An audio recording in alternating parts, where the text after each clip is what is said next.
5 pa lang ng umaga, nandito na ang mag-asawang Loida at Lander Capistrante sa pantalan ng North Harbor. Galing pa sila ng Cavite at ayaw daw nilang mahuli sa biyaheng 4:00 ng hapon. Balik Palawan sila para bumoto sa Lunes at bumisita sa puntod ng mga yumaong kaanak ngayong undas. Mahaba ang kanilang paghihintay. Nagsaing, naglaga ng itlog at saka tusino ang aming baon na ulam. Ang mag-aamang ito, first time na sumampa ng barko. Ngayon lang po, ma'am. Kasi mahal po yung ngayon, yung eroplano. Kaya dito kami muna sa barko. Walang aberya sa mga pasahero sa ngayon, bagamat may konting ambon, maikli ang pila. Malaki ang barkong ito pero hindi puno ng pasahero. Ito kasing pier o pantalan na ito sa Maynila on North Port, 10% lang ng passenger traffic kumpara sa Batangas Port na milyon kada quarter ang mga pasahero. Inaasahang mas maraming pasahero sa mga Roro o Tawid Isla sa Iloilo, Dumaguete at Guimaras.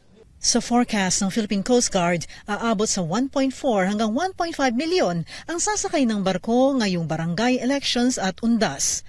Tugma sa forecast ng Philippine Ports Authority na mas madami ng 6% kumpara noong 2022. Samantala, nagdeklara ng heightened alert ang Coast Guard simula noong October 25 hanggang November 5. Walang threat pero hindi tayo nagpapakampante. Kaya nga marami tayong security personnel. Baka alam mo na may magsamantala may eleksyon. Binabantayan natin ngayon ay yung Batangas, Matnog, plus yung buong Visayas. Kasi na-expect natin na mga inter-island nito, mga tawid.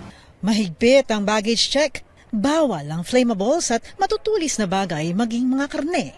May canines para dagdag seguridad.